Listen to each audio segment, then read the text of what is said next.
થઈ. અરે સાંભળો સાંભળો, આજે આપણે ધોરણ 7 વિષય ગુજરાતીમાં પીતાંબર પટેલનો લખેલો ગુપ્તદાન પાઠને નાટક સ્વરૂપે જોઈશું. દાન કરવું એ સારું છે, પણ એ દાનને ગુપ્ત રાખવું એથી સારું છે. આ વાર્તામાં ભીખા શેઠે કંજુસાઈ કરીને ભેગા કરેલા પૈસાનું ગુપ્ત દાન કરે છે. ગામડાના દિન દુખિયા માટે કરેલું એમને ગુપ્ત દાન એ શીખવી જાય છે કે પૈસાનો સંગ્રહ પોતાના માટે નહીં પણ બીજાના માટે હોવો જોઈએ. તો ચાલો આ નાટકને જોઈએ. તા થૈયા થૈયા તા થઈ.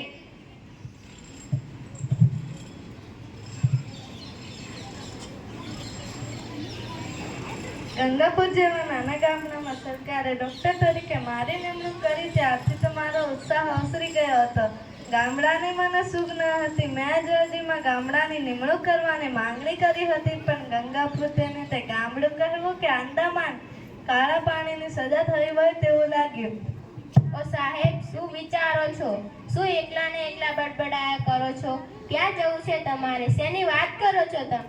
ગંગાપુર જવું છે મારે, કેમ કે આ ગામથી 16 કિલોમીટર દૂર છે. અહીં જવા માટે કોઈ મોટર બસ કે ગાડું મળશે?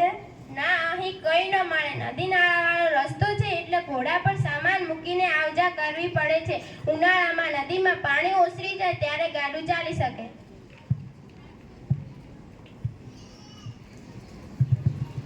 ડૉક્ટર સાહેબ, કદી ઘોડા પર બેસેલો નહીં. 16 કિલોમીટર કાપતા તો મારો દમ નીકળી ગયો. ડૉક્ટર સાહેબ, વાહન વ્યવસ્થાની તકલીફ છે, તેવી ટપાલની તકલીફ છે. અઠવાડિયામાં 3 દિવસે આવે. આ ગામમાં પગ મૂકતા જ મને થઈ ગયું કે હું દુનિયાથી દૂર ફેંકાઈ ગયો છું. જ્યાં સુધી ટપાલમાં આવેલું છાપું ન વાંચીએ ત્યાં સુધી શું ખબર પડે કે બહાર શું ચાલી રહ્યું છે? તો તમને આવા ગામડામાં ખરી? હા, ગમાડવું જ પડશે ને. મેં મનને મનાવી લીધું છે. હું અહીં ઓછો હવા ખાવા નીકળ્યો છું. તે ગામડાની શોભાને યાદ કરતો નિશાસા નાખું. હું તો અહીં દર્દીઓની સેવા કરવા આવ્યો છું. આજ સુધી ગામડું જેનાથી વંચિત હતું તેવું દવાખાનું ચલાવવા આવ્યો છું. મારે મિશનરી પેઠે બસ સેવાનો જ ખ્યાલ કરવો જોઈએ. અહીં છેવાડે ગામમાં નિમાવ્યો છું. એમાં ઈશ્વરનો સંકેત છે ને. પાણી આવવાનું તો ક્યાં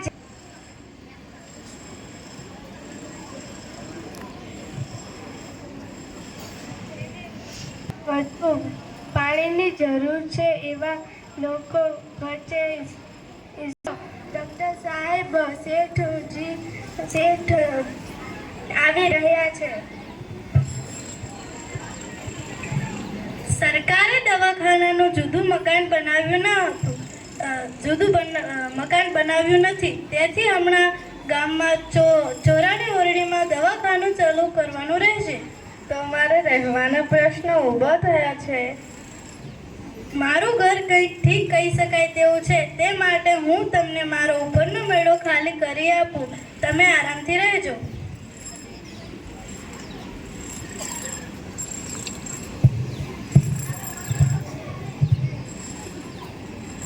હેલો, હા, મારે કમ્પાઉન્ડરની જરૂર છે.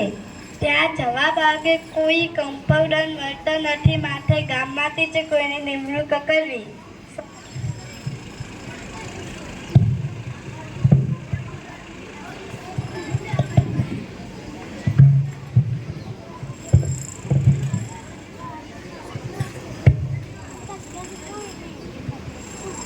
આ શંકર નામનો નવજુવાન હોશિયાર છે.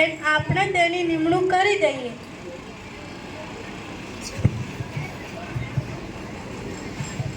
ગામમાં જ નહીં, આજુબાજુના ગામના લોકો પણ દવા લેવા આવતા હતા. આટલામાં કોઈ દવાખાનું નહોતું એટલા માટે બધા જ દવાખાને આવતા દવા લે. એટલાથી જબરો ઘસારો થતો હતો.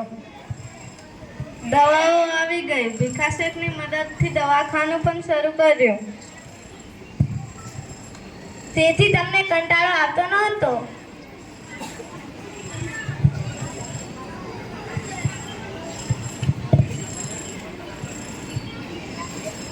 મને ભીખા શેઠનું વર્તન અક્કર લાગ્યા કરતું હતું. તેમની આવક શું છે? તેમના પાસે ખાસી મૂડી હતી. તે દુકાન ચલાવતા હતા, ધંધારી પણ કરતા હતા. તે સ્ટેશનથી ગામ જવા માટે ચાલીને આવતા. બાજુમાં ગાડી ચાલે તો તે ચાલતા આવતા. પાસે સામાન હોય તો મજૂર કરી લે પણ ગાડામાં ન બેસે. તો શેઠ જબરા કસરિયા. ખરું જોતા તો તેમને કંજૂસ જ કહેવા જોઈએ.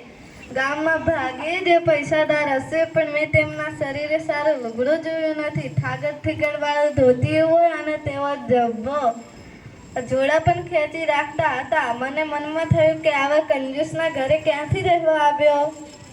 ડૉક્ટર સાહેબ, તમે એમના ઉપર ગુસ્સો કેમ કરો છો? તમને રહેવા માટે તો તેમનો મેળો પણ ખાલી કરી આપ્યો છે. કઈ કારણ ન હતું. ઉલટું તે તો ડૉક્ટર સાહેબ કહીને અડધા થઈ જતા હતા.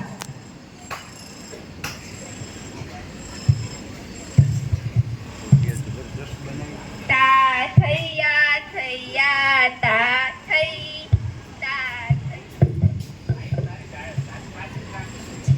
તા થૈયા થૈયા તા થઈ. ખૂબી તો જુઓ, ઘરમાં ખાનારા માત્ર 3 જીવો, શેઠ, શેઠાણી અને એકનો એક નાનો દીકરો. પણ તે એમને સુખે ખાવા દેતા હશે કે નહીં એ મને શંકા છે. જે પૈસાને જ પરમેશ્વર ગણે છે એને બીજું શું દેખાય? તેમના બાપનો ખોટનો દીકરો હતો એટલે નાથો નામ પાડ્યું. તેમને તીખો નામ પાડ્યું. તેમને પોતાનો પણ ખોટનો દીકરો હતો. ઘરમાં ઘણું ભર્યું હતું પણ શેઠનો હાથ જ બંધાઈ ગયો. તા થૈયા થૈયા તા થઈ.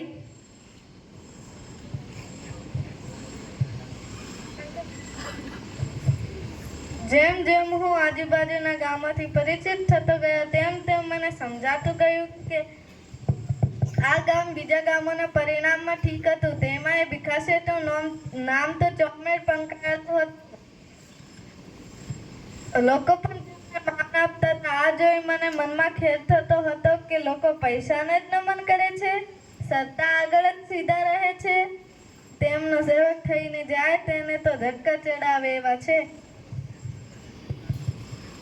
સાહેબ, તમે ભીખા શેઠ ઉપર આટલો ગુસ્સો કેમ કરો છો? કંઈ કારણ ન હતું. તેમણે મારું કંઈ બગાડ્યું ન હતું. ઉલટું તે તો ડૉક્ટર સાહેબ કહીને અડધા થઈ જતા હતા. તમારા માટે તો તેમણે પોતાનો મેળો પણ ખાલી કરી આપ્યો છે ને. છતાં મને ભીખા શેઠ ઉપર અંદરથી નફરત થતી હતી. ભીખા શેઠ પોતે આટલું કષ્ટ વેઠે છે, બીજાને શી મદદ કરવાના? તે માટે તો હું તેમની આગળ કંઈ વાત પણ મૂકતો ન હતો. બીજું મને થતું કે ગામ લોકો થોડી મદદ કરે તો વધુ દવાઓ લાવી શકાય. પણ શેઠનો ગામનો શેઠ ગણો કે આગેવાન, તે આવો બોધો હોય ત્યાં શું થઈ શકે?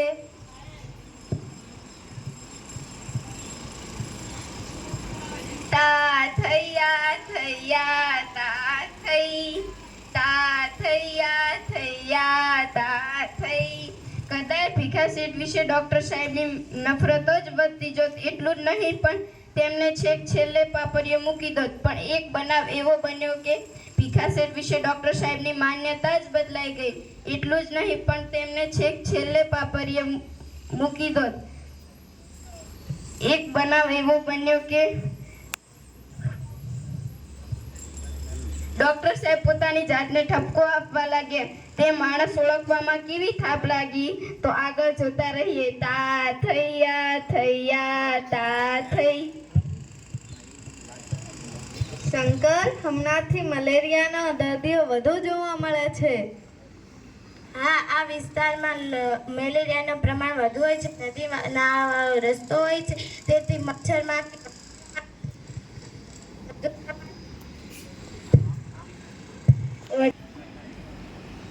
સરકારી દવાખાનામાં પ્રમાણમાં ઓછી દવાઓ આવતી હતી અને આવા સમયે દર્દીઓ માટે તે ઘણી ઓછી હતી. તો ચાલ ને ગામના આગેવાનોને બોલાવીને તેમની આગળ વાત મૂકીએ કે ગામ લોકો થોડી મદદ કરે તો વધુ દવાઓ લાવી શકાય.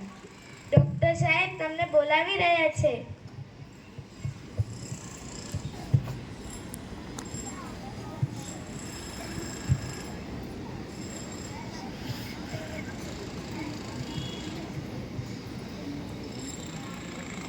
ગામમાં લોકોમાં રોગ વધુ છે, દવાઓ ઓછી છે, તો તમે કંઈક મદદ કરો તો વધુ દવાઓ લાવી શકાય, ઇન્જેક્શન પણ મંગાવી શકાય, આજુબાજુના ગામોમાં પણ રાહત આપી શકાય.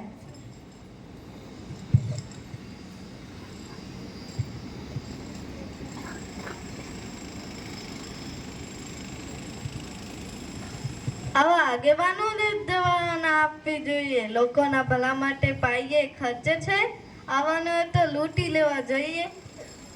હું મનમાં આવો પુણ્ય પ્રકોપ ઠાલવતો હતો ત્યાં ભીખાશેઠ મારી પાસે આવી બેસે છે. ડૉક્ટર સાહેબ, એક કામે આવ્યો છું. બોલો ને. તમે આજે બપોરે મદદ બાબતમાં વાને એ પસંદ નથી, એટલે તો હું બધા વચ્ચે બપોરે કંઈ બોલ્યો ન હતો. ગામ લોકો જો ફાળો કરતા હશે તો હું તેમાં પણ તેમના જેટલી જ રકમ ભરીશ. મને નવાઈ લાગી. હું જેને કંજૂસ કંજૂસ કહીને નીંદતો હતો તે ભીખાશેઠ કોઈને જાણે તેમ ગુપ્ત દાન કરતા હતા.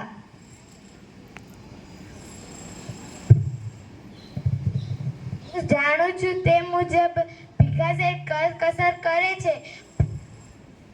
મોજ શોખ કરતા ન હતા, તે પૈસા ભેગા કરીને આવી રીતે છુપી મદદ કરતા હતા.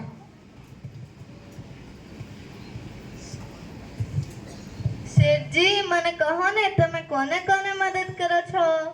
હું આ બાબતની વાત કોઈના આગળ કરતો નથી, પણ તમે બહુ કહો છો તો કહું છું કે કરકસર કરું છું. એટલે તમને પણ થતું હશે કે શેઠ કંજૂસ છે, પણ આજુબાજુના લોકો ગરીબાઈમાં સડતા હોય ત્યાં હું મોજ શોખ કેવી રીતે કરી શકું? લોકોને શરીર ઢાંકવા ગાભોય ન મળે અને હું સારા લુગડા કેવી રીતે પહેરી શકું? કંઈ સારું ખાવા બેસવું ને થાય કે લોકો બિચારાઓને ખાવા પણ મળતું નથી અને આપણે ગળ્યું ખાવા બેઠા. આ પ્રસંગે મારે જે ખર્ચ કરવાનું હોય છે એ હું ખર્ચ કરું છું અને બીજા પૈસા જુદા મૂકું છું. તેમાં એટલા જ પૈસા ઉમેરું અને આ રીતે ગરીબોને મદદ કરવા વાપરું છું. હવે મને સમજાઈ ગયું કે આજુબાજુના ગામોના લોકો ભીખાશેઠને કેમ નમન કરતા હતા. આવા માનના અધિકારી શેઠને હું કેવો ધારી બેઠો હતો. મારા પસ્તાવાનો પાર ન રહ્યો. મેં મારાથી શેઠની કહ્યા વગર ન રહેવાયો. શેઠજી, મેં અજાણે પણ તમને બહુ અન્યાય કર્યો છે. મેં તમને ઓળખવામાં મોટી ભૂલ કરી છે. સાચે તો તમે આ દુખિયારાના બેલી છો. નાના ડૉક્ટર સાહેબ, એવું કશું નથી. ખરું જોતા તો જે લોકોનું છે તે તેમને પાછું આપું છું. મારા બાપ દાદાએ એમના પાસેથી કમાવ્યા હશે ને. પણ માણસનો તો સ્વભાવ જ એવો છે કે કંઈ પોતે કરે તો બીજાને જણાવે ન રહે ને. એ તમારું કહેવું ખરું છે, પણ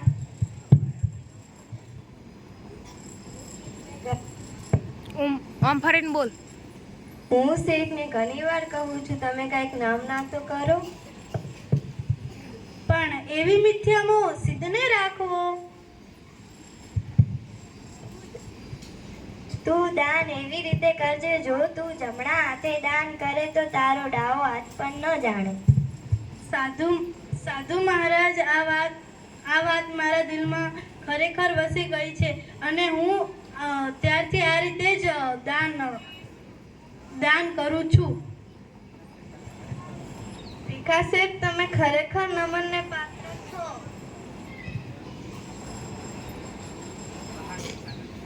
બહારથી થાગર થીગડ વાળા દેખાતા ભીખાશેઠ દાનવીર જ નહીં, જીવનની સૂઝવાળા વ્યક્તિ વિચારક પણ હતા. આ ધન હું કમાયો નથી. મારા બાપ દાદા મને વારસામાં આપી ગયા છે અને આ વારસો મારે મારા પુત્રને આપવો જોઈએ, પણ તેનો હું બધો નફો આ રીતે વાપરી નાખું છું.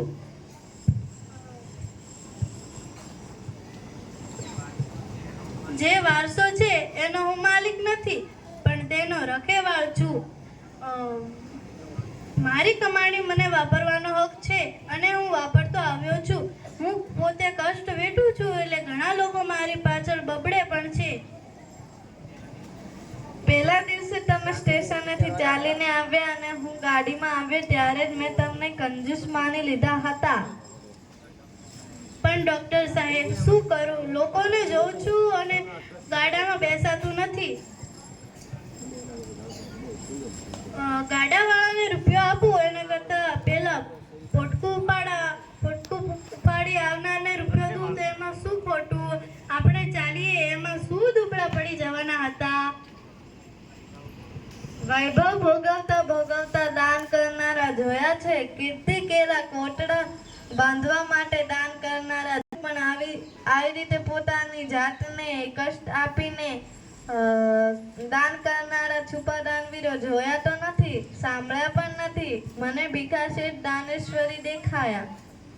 મનોમન હું તેમને વંદી રહ્યો. તા થૈયા થૈયા